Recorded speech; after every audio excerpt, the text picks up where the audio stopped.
تجي الليلة. واضح انك كنتي مستنيتيني من نظرتك. أهلا وسهلا. حسيت انك رح تجي الليلة. من المصاري. قبل أي شيء ناولني 25,000 مثل ما وعدتني. لا مو قصدي، بس كنت مفكر بينا شيء مختلف عن. ليش بتحسسني إني آخر شيء بتفكر فيه؟ إذا وعدتك بشيء أكبر من المصاري ما بقدر خليك تمشي بدون ما تفي بوعدك. واضح إني جيت بوقت حساس. شو صاير؟ ولا شيء، بس وعد ما تنفذ. مشكلة مصاري أنا بحلها. عن جد؟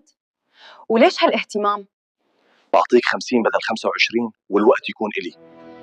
واضح إنك واثق من نفسك كتير. كنت مفكر نظرتك إلي مختلفة. يمكن فهمتني غلط. ساعة بدي أفهمك أكتر. الفهم ما إله وقت. شو مخبي ورا عيونك؟ يمكن شي ما حدا شافه قبل. بس إننا بلشنا شي خاص. ايه، بس مو مثل ما مفكر. شو؟ علاج؟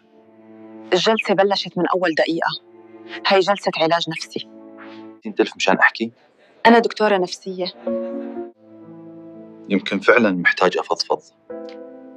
مو عيب تحكي، العيب تكبت. إنه أول مرة حدا يسمعني بجد. قلي شو أكتر شي موجعك؟